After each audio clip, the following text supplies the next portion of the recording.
তো দর্শক শ্রোতা, আশা করছি সকলে ভালো আছেন। আমাদের এই চ্যানেলে আরও একটি নতুন ভিডিওতে আপনাকে স্বাগত।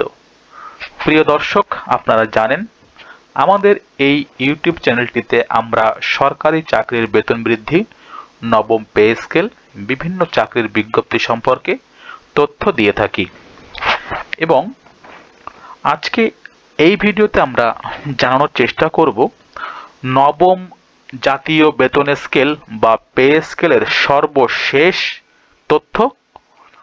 আসলে এই নতুন বেতন স্কেল কবে কার্যকর করা হচ্ছে নাকি আদৌ কার্যকর হবে না, এবং এই নতুন বেতন স্কেল কার্যকর করা হলে বর্তমানে যারা সরকারি চাকরিরত রয়েছেন তাদের বেতন ভাতায় কি কি পরিবর্তন আসবে, পাশাপাশি যারা অবসরে রয়েছেন তাদের পেনশনের পরিমাণ কি বৃদ্ধি পাবে, বৃদ্ধি পেলে কি পরিমাণ, এবং ভাতার ক্ষেত্রে কোন কোন ভাতায় কাঠামোগত পরিবর্তন আসবে, এবং যারা ইতোমধ্যে পেনশন পুরোপুরি নিয়েছেন তাদের জন্য নতুন করে পেনশন পেতে যে 10 বছর সময় নির্ধারণ করা হয়েছিল সেটি কার্যকরের প্রক্রিয়া কতদূর, আসলেই কি 15 বছরের পরিবর্তে 10 বছর করা হচ্ছে পেনশন পুনঃস্থাপনের সময়কাল, সে বিষয়ে জানাবো সর্বশেষ তথ্য।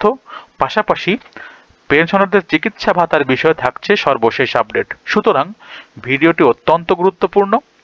আশা করব সম্পূর্ণ ভিডিওটি দেখবেন এবং চ্যানেলটিকে অবশ্যই সাবস্ক্রাইব করবেন, আমাদের সঙ্গে থাকবেন। প্রতিটি তথ্য বিশ্বস্ত সূত্র থেকে নিয়ে আমরা এখানে উপস্থাপন করি। চলুন কথা না বাড়িয়ে শুরু করা যাক।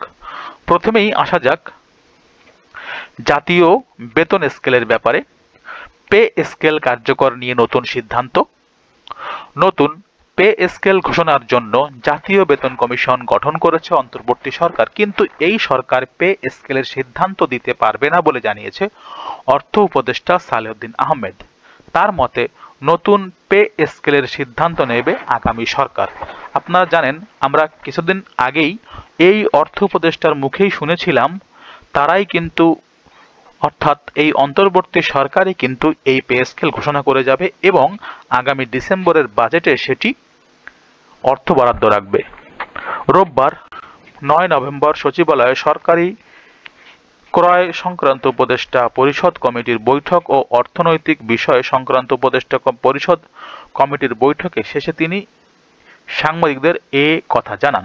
আগামী ফেব্রুয়ারির প্রথমার্ধে প্রধান উপদেষ্টা অধ্যাপক ডক্টর মোহাম্মদ ইউনূস কর্তৃক নির্বাচনের যে ঘোষণা দেওয়া হয়েছে সেই পরিপ্রেক্ষিতে ত্রয়োদশ জাতীয় নির্বাচনে বিজয়ী সরকারি বেতন কাঠামো নির্ধারণের দায়িত্ব নেবে। এদিকে জাতীয় বেতন কমিশন আগামী ডিসেম্বর 2025 সালের মধ্যে তাদের চূড়ান্ত সুপারিশ অন্তর্বর্তী সরকারের কাছে জমা দেওয়ার লক্ষ্যে কাজ করে যাচ্ছে, যা পরবর্তীতে নির্বাচিত সরকার পর্যালোচনা ও কার্যকর করবে।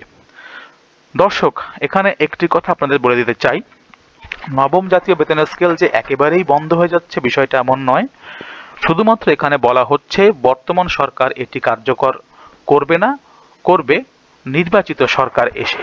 এখন দেখা যাক এই নির্বাচিত সরকার যদি বেতন স্কেল নতুন কার্যকর করে পেনশনভোগীদের তাতে কি কি উপকার হবে বা কি পরিবর্তন আসবে। আপনারা জানেন ইতিমধ্যেই একজন পেনশনারের তার দ্বিতীয় স্ত্রী অথবা দ্বিতীয় স্বামী পেনশন পাবেন, সে কথা সরকার বলেছে। পাশাপাশি শতভাগ পেনশন সমর্পণকারী কর্মকর্তাদের পেনশন পুনঃস্থাপনের নির্ধারিত সময়কাল 15 বছর থেকে কমিয়ে 10 বছর করার উদ্যোগ নেওয়া হয়েছে। জটিল রোগে আক্রান্ত হলে পেনশনাররাও সরকারি কর্মচারী কল্যাণ বোর্ড থেকে চিকিৎসা সহায়তা পাবেন। সম্প্রতি মন্ত্রী পরিষদ বিভাগের উদ্যোগে আয়োজিত এক বৈঠকে বেশ কয়েকটি প্রস্তাব গৃহীত হয়েছে। আমি আবারও বলছি, এই প্রস্তাবগুলি গৃহীত হয়েছে পেনশনারদের জন্য, যা বাস্তবায়িত হলে পেনশনারদের জীবনযাত্রা আরও সুরক্ষিত হবে। সবাই সিদ্ধান্ত হয় শতভাগ পেনশন সমর্পণকারী অবসরপ্রাপ্ত কর্মচারীদের জন্য পেনশন পুনঃস্থাপনের অপেক্ষাকাল 15 বছর থেকে কমিয়ে, অর্থাৎ 5 বছর কমিয়ে 10 বছরে আনার প্রস্তাব অর্থ বিভাগ জাতীয় বেতন কমিশনে পাঠাবে।